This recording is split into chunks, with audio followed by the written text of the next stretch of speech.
from time to time I might do a video here and there on how to fix different parts of a vehicle. Hopefully these videos aren't that often because that means that I'm working on one of my own, and obviously no one likes car breakdowns. I want to begin by saying I am not a licensed mechanic, automotive mechanic by any means. I do have a mechanical journeyman's card, but that's for factory maintenance on machinery, hydraulics, things like that. A lot of what I've learned on fixing vehicles is from YouTube, starting years and years and years ago.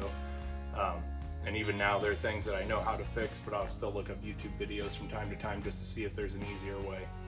So anyway, I'll be showing some things in here on how to do it, and I'll probably do it kind of very simplified for people who might be looking this video up and have no mechanical experience at all. Even going over some of the tools you use and stuff like that. Again, you know, there are people who, some of you may have never worked on a vehicle at all, so I'm gonna do what I can to simplify it and make it easier for you. I will apologize in advance. I do occasionally, as my wife will tell you, and some of the people, the apprentices that work with me, I explain things at times, and I'll try to not do that. So anyway, we're gonna get started. Today I'm doing a sway bar or stabilizer link on a 2007 Chevy Silverado. It's rear wheel drive. I am going to be checking to see if my wheel bearing's bad. It's been giving me a little, I know the sway bar link's broken, or the stabilizer link, whatever you want to call it, because I've seen it snapped. I've been having a lot of noise from that end. It might be tires. I do need new tires on the vehicle, so that's what my noise might be coming from. Or it could be a wheel bearing. I'll kind of show you a simple way to check to see if you have any play in it on whether or not it's bad. So let's get started. All right, now I already did get started on some of this. These Chevys have this little plate right here, and all those do is just thread over top of your lug nuts. So all you do is just turn that off. For this particular vehicle, I think these were 21 millimeter. The lug nuts themselves are 22 millimeter. So I went to start to take the lug nuts off. They were on there very tight. I tried using this to break them free, couldn't get it, so I brought out a 1/2 inch breaker bar. I think it's 1.5 foot long with a 22 millimeter socket on there. This is a 1/2 inch drive. For anybody who doesn't know, if someone says 1/2 inch, 3/8, 1/4 inch drive, it's the size of your bit that goes inside the socket. So this is 1/2 inch. Generally your bigger sockets or stronger ones are going to be 1/2. You use 3/8 most of the time. 1/4 inches for real tiny stuff. So anyway, just threw those on there, broke it free, had to step on it a few times. It was pretty rough. So next I'm just going to go ahead and jack the vehicle up.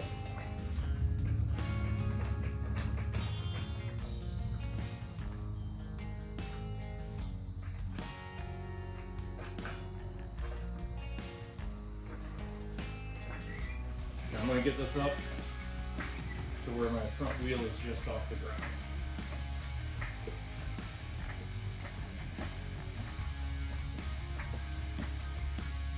Get up the wheels off the ground. I am going to grab a jack stand just because those are a safety thing. Some people don't put jack stands underneath it and just leave it up on the jack. I had one time I was trying to get a rotor off of a van, and I left it on the jack, and it wasn't even jacked. It was this nice. And when I was beating on the rotor, it ended up slipping off the jack and almost fell on my legs. So I've been using jack stands since.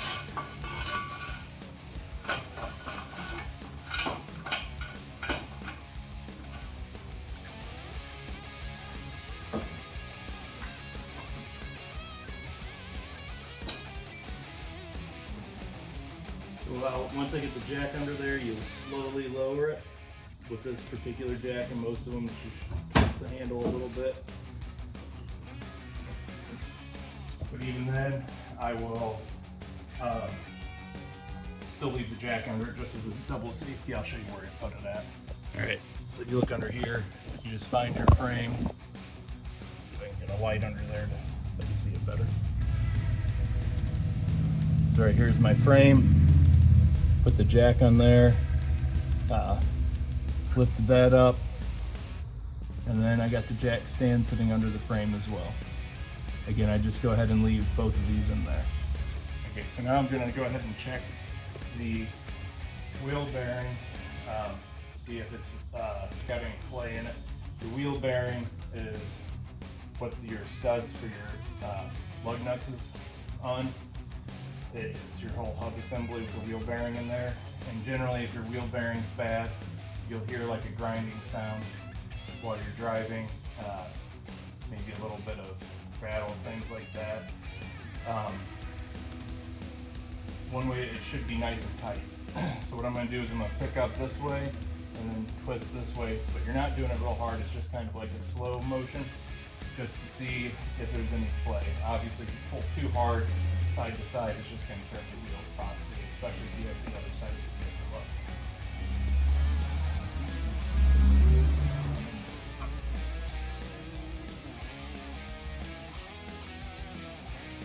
So it has a little bit of play in the up and down, which could be my lower ball joint. I'm going to have to look at that when I get this wheel off. So, set editor broken is free. I'm going to go ahead and grab the little battery-powered impact I have now that I broke these loose with the breaker bar. Now this is a 1/2-inch drive Milwaukee impact. It is not one of the ballsy ones. I don't know what the breakaway torque on this is. I'm not even sure if it shows it. Yeah, it doesn't say what the breakaway is on this, but it's nice for just getting small stuff off. I also do have a air pneumatic one as well.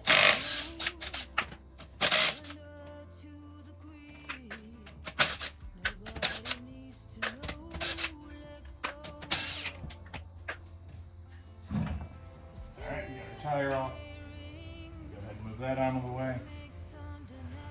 Sometimes I'll just leave it right here and sit on it.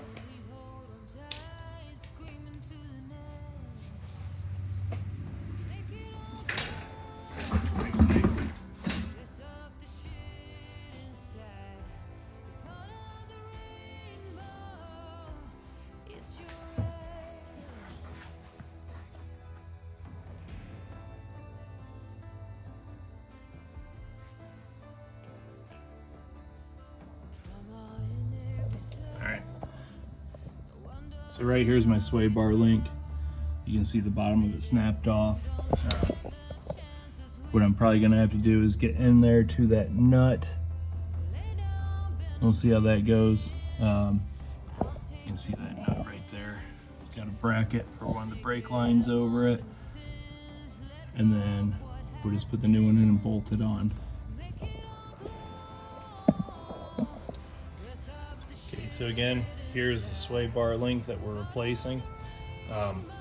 Because that's popped up and I can't really get to the nut, one thing I'm going to try doing is throwing a ratchet strap between here and here and tightening it down and seeing if I can pull that together.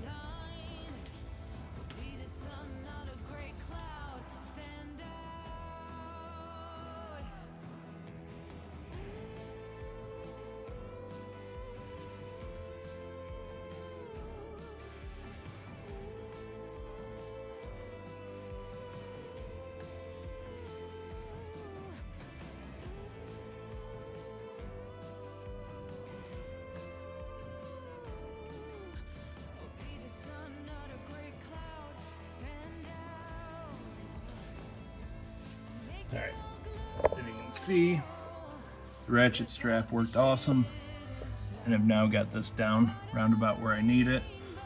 Let me get a flashlight on that. So, the top nut is very corroded. I am going to spray it with some PB Blaster.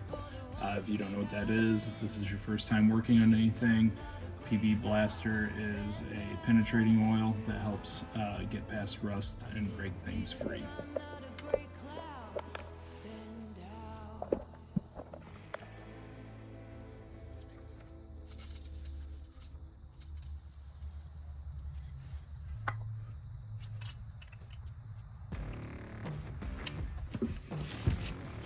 Now, I highly doubt this is going to work because it's all wanting to spin.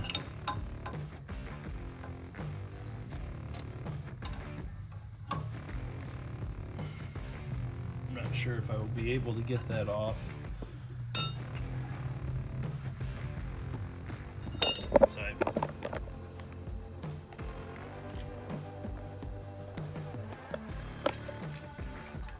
So that is pretty much a bolt that goes up through that rubber piece there, and that's what the nut is secured to. So if I try to loosen it right now, the bolt part is just spinning with the nut. So it might be the easier route here, since it is rubber, is just taking my Sawzall and cutting through it.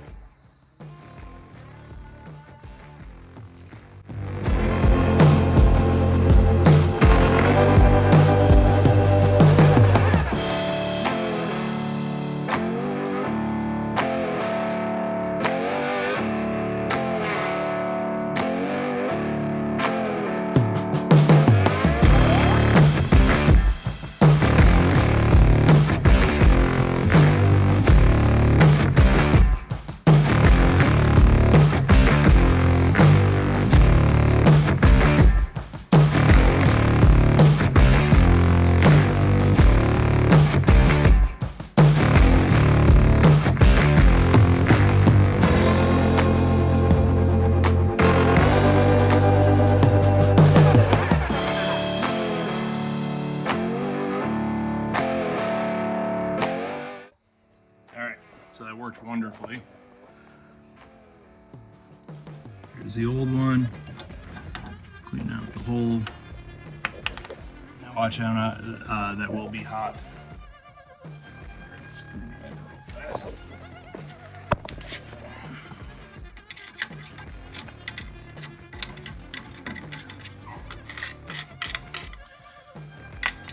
Okay. Now it's time to put the new one on.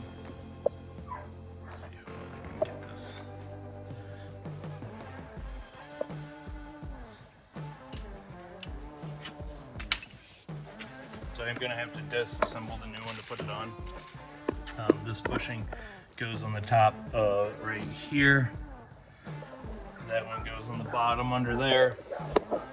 So I'm going to have to pull this apart.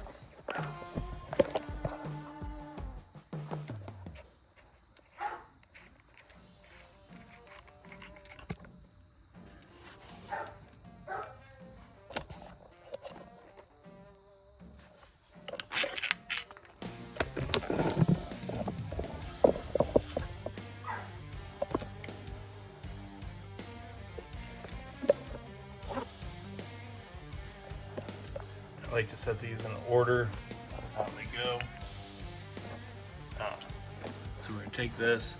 So you got your flat washer or your cupped washer with your bushing. This is going to come up through here. Sorry, it's filming and this is throwing me off a bit.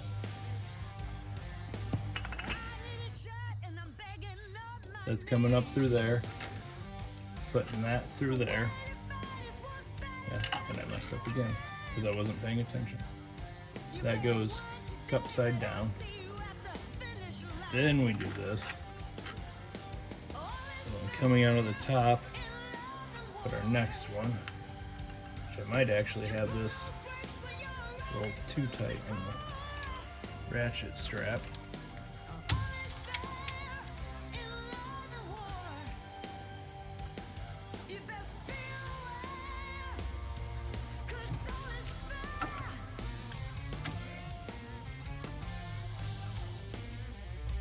There.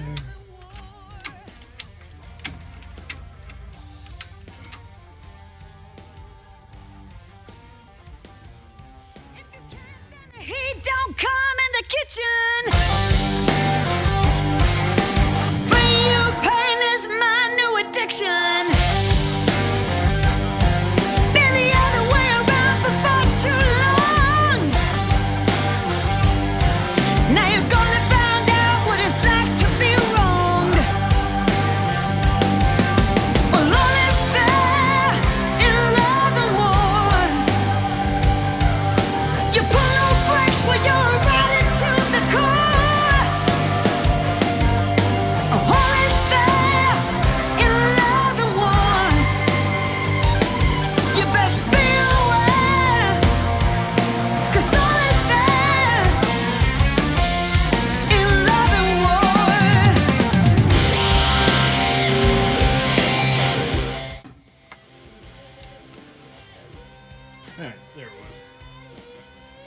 sure you saw me struggling there. There's just a lot of repositioning it and getting it to a point to where I could tighten it down.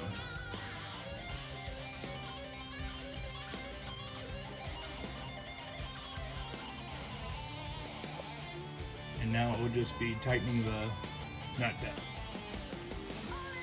Okay, so now we're just going to tighten it down. I've got a 3/8 ratchet, which again, that's the 3/8 drive. For those of you who are not very familiar with hand tools. The 15mm socket for the top. And then on the bottom, I'm going to hold the 15mm wrench and just tighten it down.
Alright, so I went ahead and put the lug nuts on. I thought I had this on video, but it got, apparently I didn't have memory free on my phone. To put the lug nuts on before I dropped it, I did use that little impact. I just ran them all the way in with that because it wasn't going to over tighten it since it's a low powered impact. Set it down, and now we're going to move on to the next step, which is the torque wrench. Alright, this is a torque wrench. It has a 1/2 inch drive on it. You can set it to the amount of foot-pounds that you need. Technically, pretty much every bolt on a vehicle has a torque spec. Most people just don't pay attention to them, and they go off the German one, Guten tight. Just get it as tight as you can. But when it comes to lug nuts, that's one thing, or anything on a motor. I really suggest using the torque spec. For my truck in particular, you can look these up on Google. It's 140 foot-pounds. 140 foot-pounds on the lug nuts, so I'm going to set this at 140 foot-pounds, and then we're going to go ahead and tighten them up. Alright, so the torque wrench, when you put it on there and you go to crank it, when you get it to the set, whatever you have it set at, like 140 foot-pounds for this, you'll hear it click, and that's when you stop. But I'm going to go in that star pattern.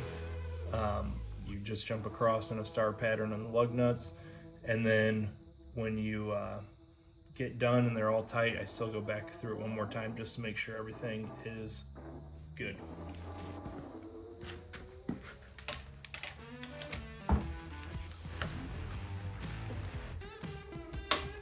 There's that clip.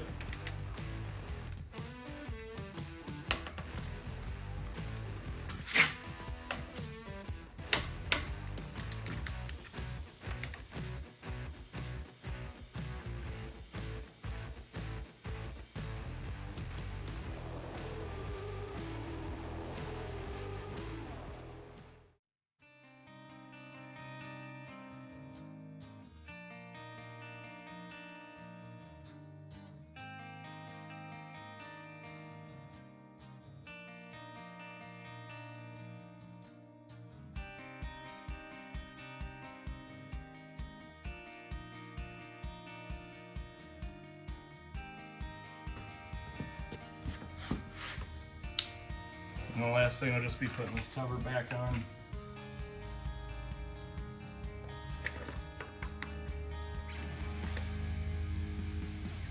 I just usually hand tighten these because if you use impact on them, they'll strip out the plastic.